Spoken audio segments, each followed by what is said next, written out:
It's early 1971, Deep Purple's first tour of Australia. Drummer Ian Pace. Australia we found to be a little bit reserved and a little bit, and this is not putting anybody down, a little bit behind. But I think that's only to be expected from the very, weird place they are, so alone. But we had a better reaction than we thought we'd get. Yeah. Because, it's like completely untried new territory. And we were quite pleased with the way it went, yeah. Keyboard player John Lord. We did in Australia 2 of the finest concerts we've ever done. And I'm not just saying it because I'm on Australian radio. Randwick Stadium, Sydney was one of the greatest concerts I've ever played at. I mean, the audience were really fantastic, and there were lots of them too. And it was a lovely day, and it was a great concert. I mean, I think there was 36,000 at Randwick. Well, that's surely worth going to play to. The loudest band in the world. That's how they described Deep Purple back in 1971. And in our look at front and backstage concerts, we go back to May of that year when Deep Purple appeared at Festival Hall with the Manfred Mann Earth Band and Free. Your front and backstage with Deep Purple. Go Set's Ian Meldrum recalls the 71 tour. And then, of course, with Deep Purple, they lived up to the name that we'd sort of hoped that they would be. They were loud, they were strong, and they were very, very tight. And, of course, they did Black Knight and Strange Kind of Woman, which knocked everyone out. But it's odd with that group because they went on to bigger and better things, I think, after that tour, international-wise. Whereas Free, who I was a complete Free freak, and All Right Now had just really taken off in Australia.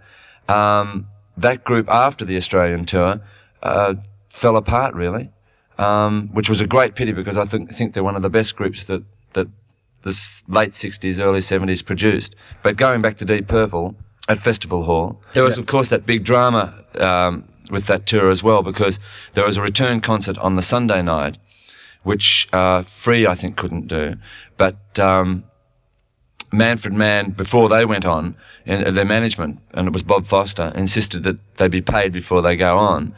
And next minute, there was the heavies moved in, and Bob Foster was bashed up at his motel and had to hide for the whole of the next day and be whisked away on an aeroplane back to London. It was pretty dramatic near the end, and everyone was arguing backstage, and Deep Purple weren't quite sure what was going on, and their management had more sense not to say a thing at that stage.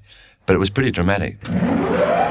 Fireball, the album is very much more subdued than in rock, which is why we've gone back to the way we made in rock.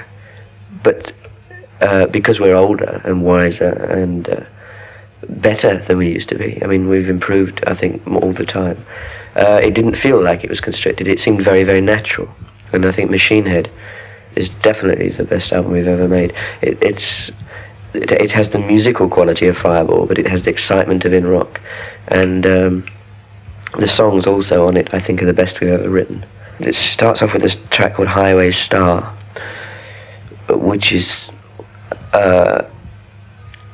it's a very mad up-tempo number. It's a typical Deep Purple style, which I like. It's one of my favourites. It's got a really weird organ solo in it and a really weird guitar solo.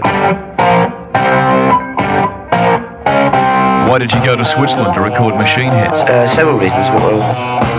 One being it's a great place to be, Montreux. We know a lot of people in Montreux, and it was a nice place to go.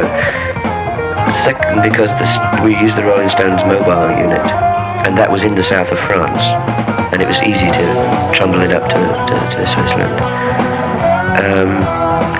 And thirdly, money reasons, tax reasons.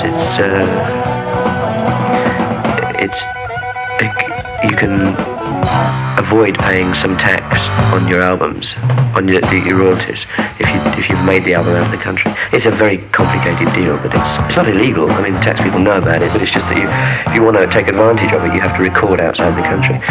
And also, we did it in 2 weeks, where normally we take 3 or 4 months over an album, on and on. But we just had a concentrated 2-week bang, you know. We'd written all the songs and we just went in and recorded them. I remember them all, like the tunes, but I can't remember the titles. I'm useless at titles. Oh, and there's this, of course, a song called Never Before, which is the one that's going to be a single. Which I really think is about the most commercial thing we've ever done. Not intentionally, just listening to it afterwards, we thought, hell, that's commercial, you know. I think, you know.